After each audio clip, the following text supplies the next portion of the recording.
These are the 6 pills that end with your kidneys and you do not know it.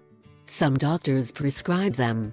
There are people who are believers of natural remedies, but not of medicine itself. However, others are frequent recourse to medicines, any minimal pain, and urgently need a pill that will relieve us. But of course, when the sufferings seem to be more serious, it is best to resort to an expert, as only they can prescribe properly. In addition, the vast majority of medicines are only sold by prescription.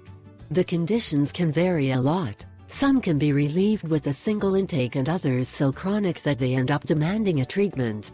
It is true that medicines are precisely to cure evils, and that they are always correctly used when prescribed by a doctor. However, we must also mention that the vast majority of these silently damage the kidneys, which are organs that stand out within the body, as they are responsible for removing toxins from the body. As already mentioned, many drugs cause severe and sometimes even irreversible damage to the kidneys, and when the situation worsens, it is very difficult to eliminate the toxic waste, thus accumulating in our body and end up causing serious damage to our health. When you are in treatment, it is necessary to always be very alert to the reactions of our body, and if we detect something abnormal, go immediately with a specialist to verify that we are consuming the correct dose and in good time. Also, a check is important, and to analyze that the medicine is the indicated for what we suffer. Perhaps this could be replaced by a less aggressive one. Here are the most harmful medicines for the kidneys. 1. Antivirals, such as acyclovir, indinavir and tenofovir. 2.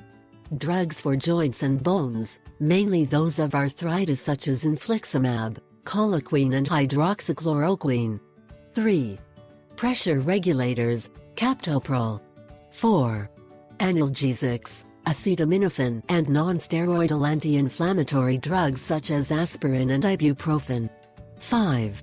Antibiotics, like ciprofloxacin, vancomycin, sulfonamides and methicillin. 6. Anticonvulsants, some such as trimethadione and phenetoin. Remember that it is very important not to resort to self-medication. Health is not played. Always go to your doctor or a specialist. Take care and take care of yours.